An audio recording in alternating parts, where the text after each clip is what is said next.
추운 날씨 가운데 예배에 나오신 성도님들께 하나님의 크신 은혜와 축복이 함께 하시길 바랍니다. 2025년 새해를 시작하면서 새해의 인사말이 있는데 우리가 서로 인사를 할 때 어떤 분은 이렇게 재미나게 얘기합니다. 새해 복 많이 받으세요. 그렇게 인사하잖아요. 하지만 복을 너무 많이 과하게 받으면 웃어서 아플 수가 있답니다. 입이 아플 수가 있대요. 두 번째, 새해에는 건강을 위해서 운동도 많이 하세요. 근데 운동을 많이 하다 보면은 배가 아프고, 그래서 운동은 짧고 행복은 길다. 서로 위로하라 합니다. 또 어떤 얘기가 있냐면 사랑도 많이 받으세요. 근데 짝사랑이 아닌 진정한 사랑이 필요하답니다. 저도 이해를 못하겠는데 사랑을 많이 받으면 우주로 날아가니 조심하랍니다.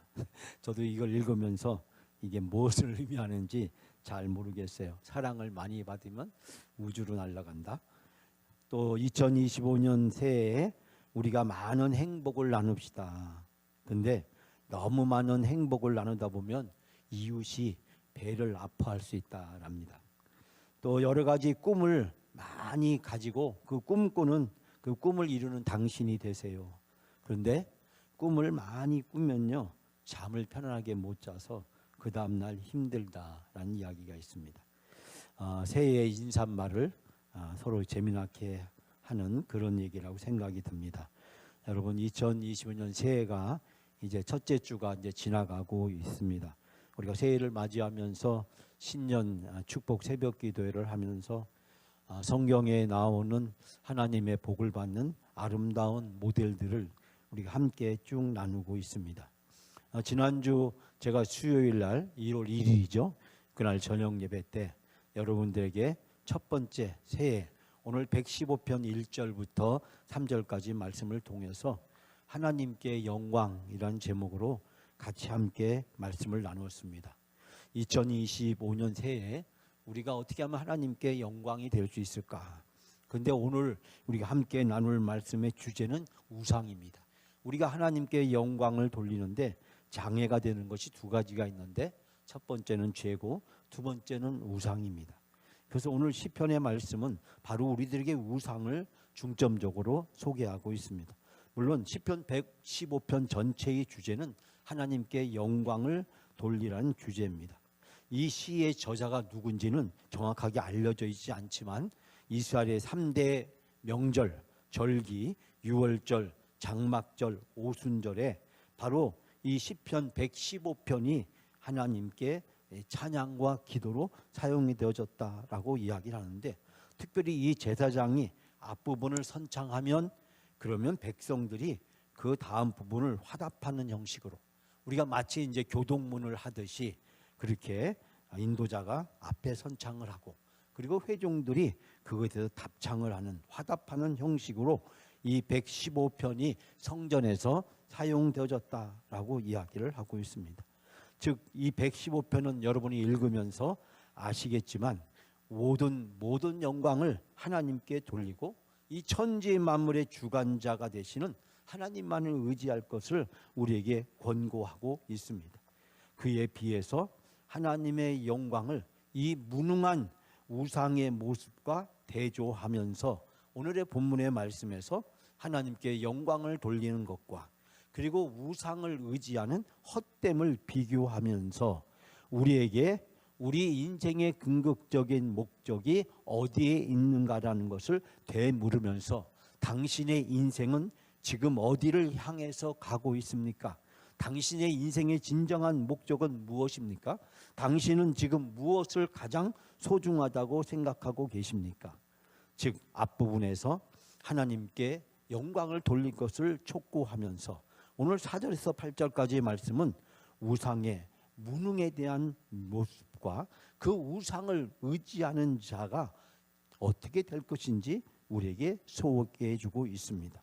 사실 이 115편에 대해서 많은 학자들은 이야기하기를 이 115편이 이스라엘이 지금 어떤 국가적인 심각한 위기에 직면했을 때 하나님께 도우심을 구하고 있다는 것입니다.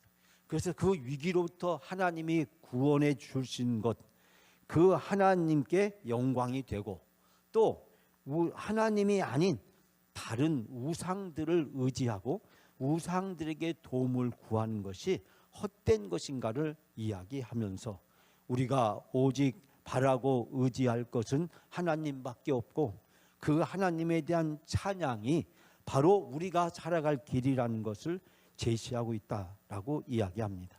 이 시편 115편 전체 즉 1절부터 18절까지의 말씀은 바로 이와 같은 상황 속에서 우리가 진정 우리에게 행복과 기쁨을 주시는 분, 우리를 구원해 주시고 은혜를 베푸시는 분, 그분은 바로 하나님 한 분밖에 계시지 않다는 것을 고백하고 있다라고 이야기를 합니다. 즉 이스라엘이 역사적으로 많은 어려움을 겪었습니다. 그 어려운 환난과 고난과 역경 속에서 이스라엘 백성들은 또한 시험과 유혹을 많이 받았습니다. 즉 어려울 때 하나님을 찬양하고 영광을 돌리는 것이 과연 그 어려움부터 벗어날 수 있는 길인가?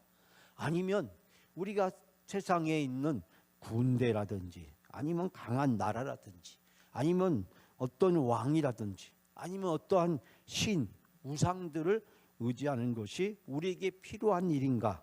라는 그 선택의 갈림길에서 오늘 시인은 오직 하나님의 영광을 위하여 하나님께서 우리를 구원해 주시고 그리고 하나님이 아닌 다른 것들을 구하며 살아가는 것이 얼마나 헛된 것인가를 깨닫게 해달라고 간절히 기도하고 있습니다.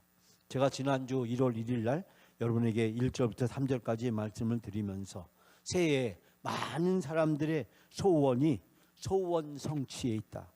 내 소원, 내가 꿈꾸고 바라는 것, 내가 기대하고 내가 원하는 것이 이루어지기를 원하는 소원 성취. 근데 이 소원 성취를 가장 많이 사용하는 것이 무당이라고 제가 말씀을 드렸습니다. 산이나 바위나 나무나 계곡이나 이런 데 가서 이 소원 성취의 촛불을 켜놓고 그곳에 제단을 차리고 제사를 지내면서 그러면서 소원을 간절히 비는 샤머니즘, 무속적인 것들을 우리 한국 사회에서는 흔히 볼 수 있습니다. 무엇을 할 때마다 돼지 머리를 놓고 이 돼지 머리에다가 돈을 꽂으면서 그리고 그곳에 술을 따르고 절을 하면서 그 돼지 머리에게 우리의 소원이 사업이 잘 되기를 간구하면서 기공식, 착공식, 개업식을 하는 우리 한국 사회의 일상적인 모습들을 보게 됩니다. 어떻게 보면 수백 년 동안 축적되어 온 이 무속이 우리 한국 사람들 속에서 깊은 우상으로 자리 잡고 있음을 발견하게 됩니다. 그 모든 우리의 생각과 욕망이 결국 소원 성취라고 하는 이 네 단어 속에 담겨져 있고 소원 성취를 통해서 자기 욕망이 이루어지기를 바라고 기대하는 인간의 어리석은 모습이 적나라하게 오늘날 우리 대한민국 사회에도 투영되고 있는 것을 발견하게 됩니다. 여러분, 오늘 시인은 우상 숭배에 대해서 우리에게 무엇이라고 이야기할 수 하고 있을까요? 하나님께 영광을 돌리는 그 반대길을 걸어가는 그 우상 숭배. 먼저 시인은 4절부터 7절 말씀에서 무능한 우상 숭배의 정체를 우리에게 폭로해 주고 있습니다. 자, 우리가 4절부터 7절 다시 한번 다 같이 함께 봉독합니다. 그들의 우상들은 은과 금이요 사람이 손으로 만든 것이라. 입이 있어도 말하지 못하며 눈이 있어도 보지 못하며 귀가 있어도 듣지 못하며 코가 있어도 냄새를 맡지 못하며 손이 있어도 만지지 못하며 발이 있어도 걷지 못하며 목구멍이 있어도 작은 소리조차 내지 못하느니라. 아멘. 자, 여러분이 지금 4절부터 7절까지 읽으면서 반복하면서 계속 나오는 단어가 있음을 발견하게 됩니다. 그것은 무엇입니까? 우상이 어떠한 존재인지를 무려 7번이나 반복하면서 우상의 정체를 우리에게 적나라하게 고백하고 있습니다. 자, 이 시인이 날카롭게 우상의 무능력함을 지적하고 있는데요. 5절 말씀 보면 입이 있어도 말하지 못하고 또 눈이 있어도 보지 못하고 귀가 있어도 듣지 못하고 코가 있어도 냄새를 맡지 못하고, 손이 있어도 만지지 못하며, 발이 있어도 걷지 못하고, 목구멍이 있어도 작은 소리조차 내지 못한다. 여기서 못한다란 말이 무려 7번이나 반복하고 있습니다. 왜 우상은 하지 못하는 걸까요? 그 이유는 바로 4절에 나옵니다. 그들의 우상들은 은과 금이요 사람의 손으로 만든 것이라. 즉 사람이 손으로 만든 것이기 때문에 사람이 만들어진 그 우상들은 말하지도 보지도 듣지도 냄새를 맡지도 만지지도 걷지도 소리조차도 내지 못한다라고 이야기를 하고 있습니다. 즉 시인은 우상이 인간의 욕심이 만들어낸 허상이라고 이야기하면서 죽은 신에 불과한 그들이 할 수 있는 것은 아무것도 없다라고 그렇게 이야기하고 있습니다.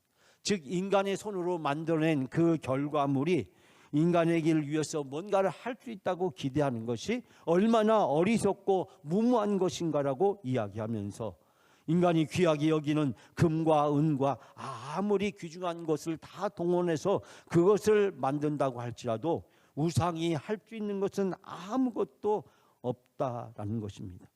그런데 바로 우리는 그것을 의지하고 그것을 붙들고 마치 그것이 하나님처럼 대신할 수 있는 것처럼 착각에 빠져서 그곳에다가 하나님에게 대하듯이 예배하는 그런 어리석은 모습들을 발견하게 됩니다. 인간은 본능적으로 한계를 지니고 있기 때문에 한계를 지닌 인간은 무엇인가 다른 존재를 의지하고 싶어 한다고 이야기합니다. 그 결과 여러 가지 우상들을 만듭니다. 그러나 그 우상들은 우리를 해줄 수 있는 것이 아무것도 없습니다. 생명과 능력은 오직 하나님께로 말미암다는 사실을 가르쳐주고 있습니다. 특히 구약성경은 우상에 대해서 우리에게 많은 이야기들을 소개해주고 있습니다. 신명기 4장에 보면 모세는 가나안 땅에 들어가는 이스라엘 백성들, 즉 이 광야에서 태어나서 자라난 이 광야 세대들에게 우상 배제를 강력하게 당부하고 있습니다. 즉 애굽에서 탈출해서 이스라엘 백성들이 광야를 지내면서 겪었던 최대의 문제, 즉 애굽에서 나왔던 그 출애굽 세대, 그 세대들의 가장 큰 문제는 불평과 불만, 불순종과 순종의 문제였습니다. 그렇다면 이 광야에서 태어나서 가나안 땅에 들어가는 이 출애굽 세대들의 그 자녀들이 앞으로 가나안 땅에 들어가서 겪어야 될 최대의 영적인 난제는 바로 우상 숭배의 도전이었습니다. 왜냐하면 가나안 땅에 수없이 많은 우상들이 있었기 때문입니다. 물론 출애굽 세대들은 애굽에서 애굽 사람들이 여러 가지 우상들을 섬기는 것을 보고 또 그곳에 함께 있었지만, 그러나 광야에서 태어난 광야 세대들은 이 광야에서 자라나면서 부모님들의 불신앙을 경험하기는 했지만, 그렇다고 해서 그들이 우상의 다양한 숭배나 우상들에 인해서 어떤 영적인 도전을 받지는 않았습니다.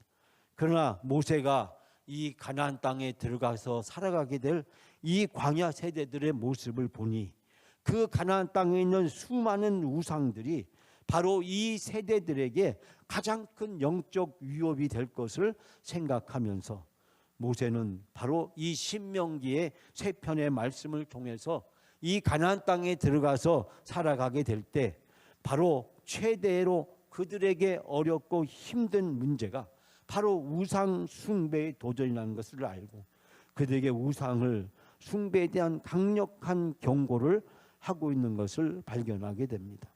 그러면서 모세는 비장한 심정으로 유언과 같은 설교를 하게 됩니다. 그때 이 모세가 유언적 설교를 했던 그 메시지의 핵심은 부디 저 가나안 땅에 들어가서 언약을 잊지 말고 우상을 만들거나 섬기지 말라는 것이었습니다.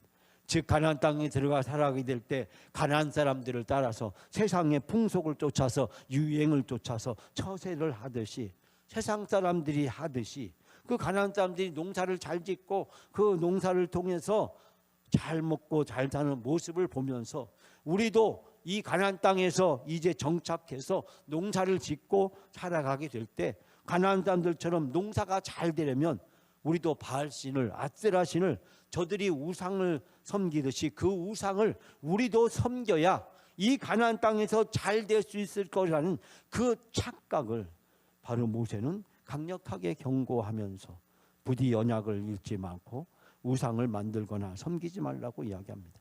열왕기상 14장에 보면 이는 그들도 산 위에와 모든 푸른 나무 아래 산당과 우상과 아세라상을 세웠음이라고 이야기하고 있습니다.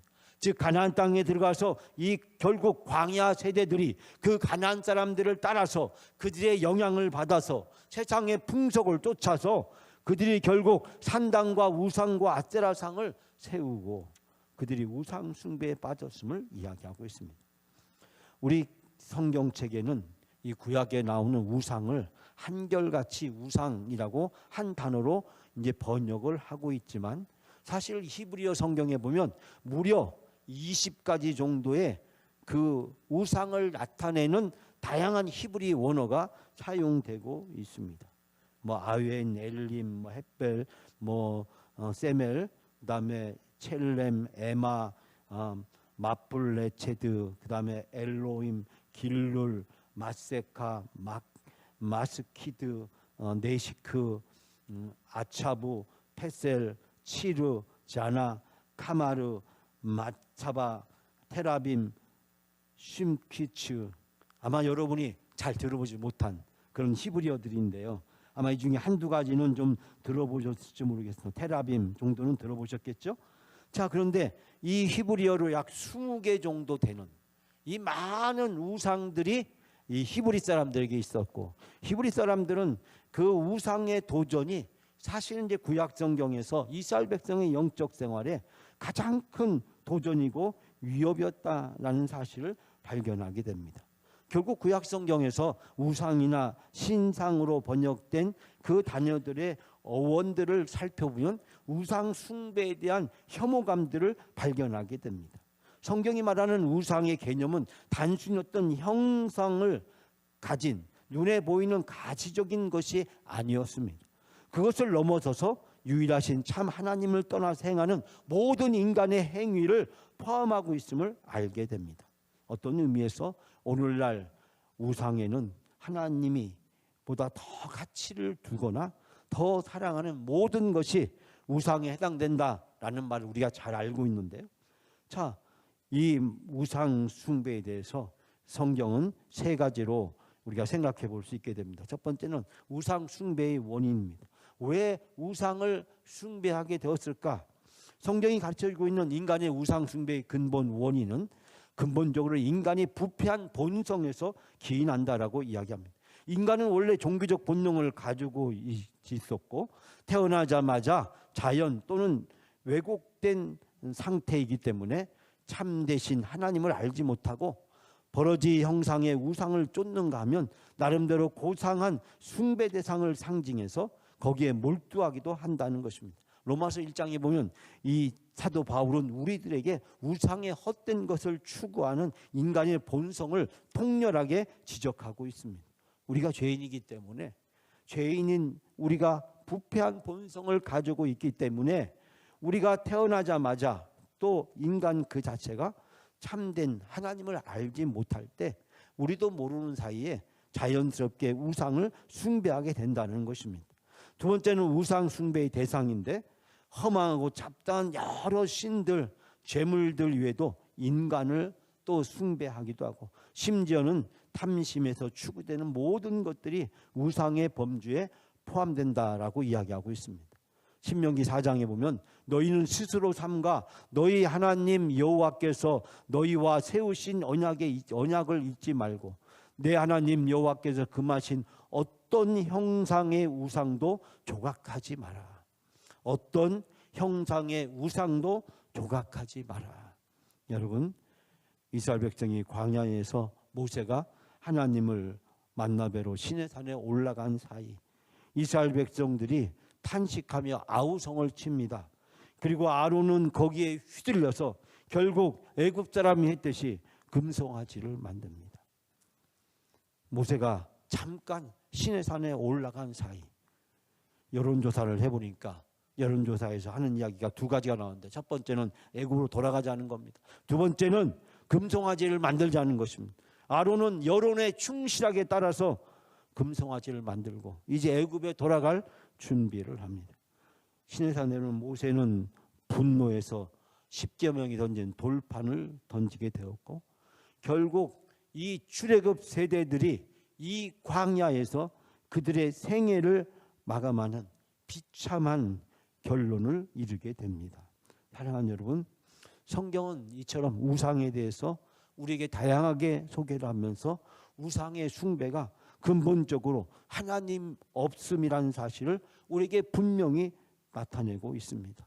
그 우상이 우리를 위해 해줄 수 있는 것이 아무것도 없음에도 불구하고 인간의 죄가 끊임없이 우상을 의지하고 의상을 추구하고 의상을 숭배하는 인간의 불신앙을 나타내주고 있습니다.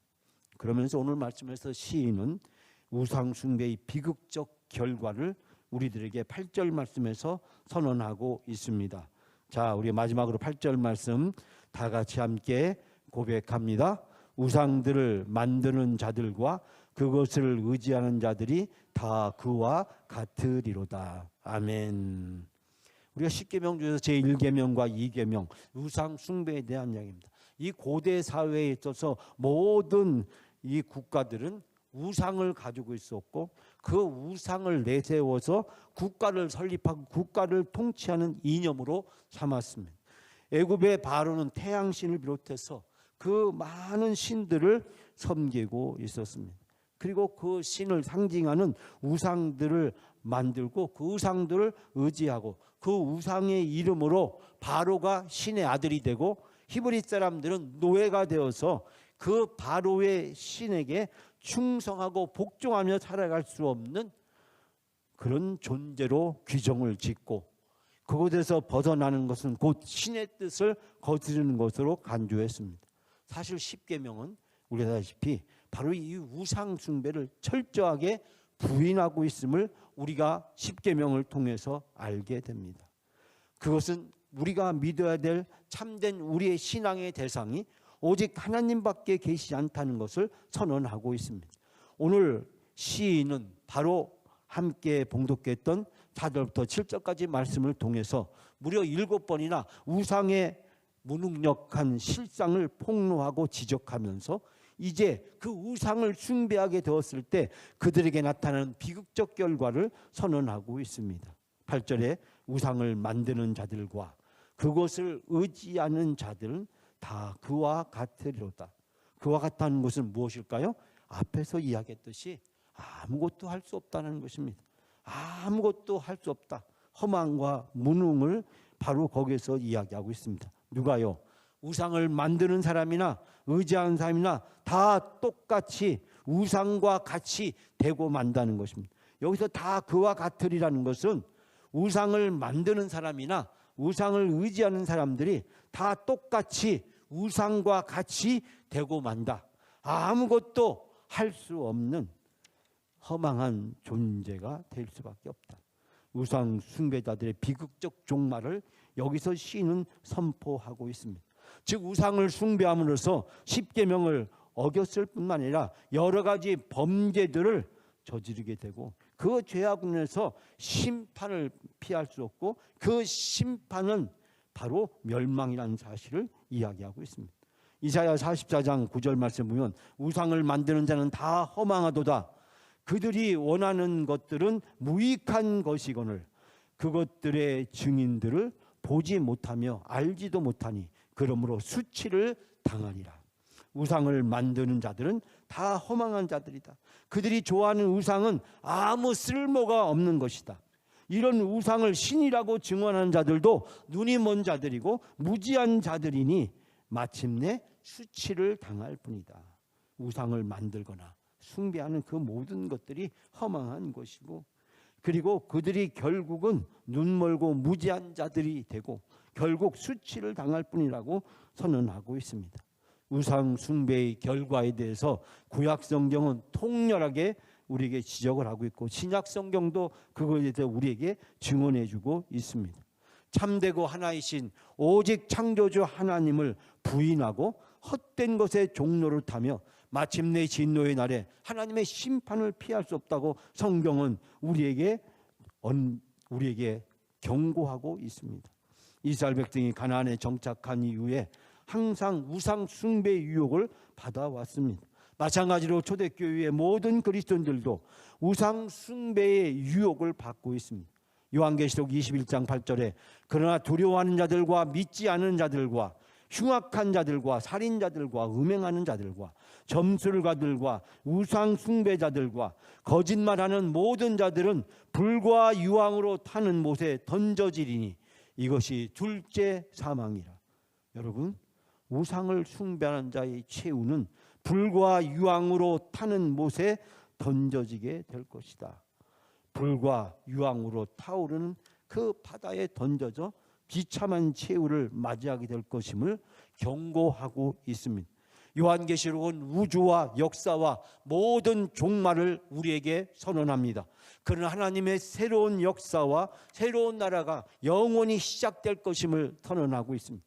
인간의 역사와 우상은 종말을 고하지만 하나님의 나라와 하나님의 역사는 이제 시작은 있고 끝이 없는 영원한 세계가 우리 앞에 펼쳐지게 될 것임을 이야기하고 있고, 바로 그때 심판이 있을 것이고 그 심판에서 비겁한 자, 신실하지 못한 자, 가증한 자, 살인자, 음행하는 자, 마술쟁이, 우상 숭배자들, 모든 거짓말쟁이들이 결국 불과 유황에 타오르는 바다뿐이다라고 이야기하면서 하나님의 준엄한 심판이 바로 있을 것임을 선언하고 있습니다. 사랑하는 여러분, 오늘날 우리가 살아가는 오늘 현대사회 속에서 우상은 여러 가지 다양한 모습으로 우리들을 유혹하고 또 우리를 시험하고 있습니다. 때로는 미디어를 통해서, 인터넷을 통해서, 텔레비전을 통해서 또 여러 가지 다양한 우리 사회에서 이루어지는 모습들을 보면서 우상 숭배가 우리를 얼마나 심각하게 위협하고 있는지를 발견하게 됩니다. AI 시대, 첨단 과학이 이끌어가고 있는 바로 이 시대 한복판 속에서도 인간이 우상을 숭배하고 인간이 마술을 쫓고 인간이 악한 사탄과 마귀의 영에 휘둘려서 하나님보다도 썩어 없어질 심판에서 멸망당할 그 헛된 우상들을 쫓는 것은 바로 오늘날 우리 현대인들의 모습이고, 그것은 바로 수천 년 전 아브라함의 부모가 그리고 그 이후에 이스라엘 백성이 수없이 직면했던 우상 숭배에 대한 유혹, 그 시험, 그 유혹과 시험이 시대를 초월해서, 상황을 초월해서, 민족을 초월해서, 역사를 초월해서 모든 사람들에게 피할 수 없는 도전과 유혹으로 다가오고 있는 것을 발견하게 됩니다. 여러분, 이것에 대해서 마태복음 22장 37절은 우리에게 이렇게 이야기합니다. 우상 숭배를 우리가 어떻게 극복할 수 있는가? 마태복음 22장 30절에 예수께서 말씀하시기를 내 마음을 다하고 목숨을 다하고 뜻을 다하여 주 너의 하나님을 사랑하라. 마음을 다하고 목숨을 다하고 뜻을 다해서 하나님을 사랑하라. 여러분, 마음을 다하고 목숨을 다하고 뜻을 다하여서 하나님을 사랑하게 될 때 우리의 심령 속에 우상이 자리 잡을 자리가 없는 것입니다. 그러나 우리가 하나님을 사랑하지 못하게 된다면 어느 사이에 우상은 우리에 와서 우리의 마음에, 우리의 삶의 자리를 잡고 우리를 시험하고 우리를 유혹하고 하나님보다도 우상을 더 의지하게 만드는 것을 보게 됩니다. 하나님에 대한 믿음과 신앙으로 성령을 온전히 의지하고 성령의 능력과 권능 속에서 살아가게 될 때 우리는 우상을 극복하고 이겨내고 승리하는 삶을 살아가게 될 줄 믿습니다. 사랑하는 여러분, 오늘 우리를 유혹하고 있는 수많은 우상들, 그 우상들은 우리에게 와서 속삭입니다. 마치 아담과 하와에게 에덴 동산에서 사탄과 마귀가 속삭이듯이 예수님이 광야에서 40일 동안 금식하여 주였을 때 그때 마귀와 사탄이 와서 예수님을 속삭였듯이 초대교회 수없이 많은 기독교인들이 세상의 종교와 세상의 풍속에서 그들이 유혹을 받았듯이 오늘 우리가 살아가고 있는 우리의 삶의 자리에서 끊임없이 사탄과 마귀는 우리는 유혹하고 시험합니다. 그러면서 하나님 없이도 우리가 잘 살 수 있는 것처럼, 하나님 없이도 우리가 형통할 수 있는 것처럼, 하나님 없이도 우리가 구원을 받을 수 있는 것처럼 우리를 유혹하고 시험합니다.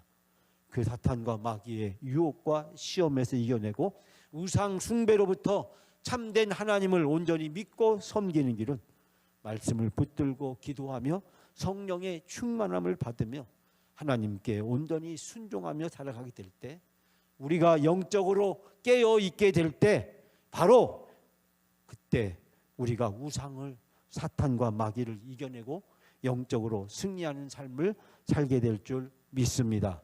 오늘 이 시인은 바로 이 국가적 위기와 재난 앞에서 우상을 의지하지 말라고, 열국을 의지하지 말라고, 사람을 바라보지 말라고, 군대를 바라보지 말라고, 우리가 오직 의지할 것은 하나님밖에 없다고, 허망한 우상을 의지하는 것이 얼마나 어리석고 미련한 것인가를 통렬하게 지적을 하면서 오직 우리가 믿어야 될 대상은 하나님밖에 계시지 않다고 고백하고 있습니다. 이 시인의 고백이 오늘 여러분의 고백이 되어지시기를 주님의 이름으로 축원합니다.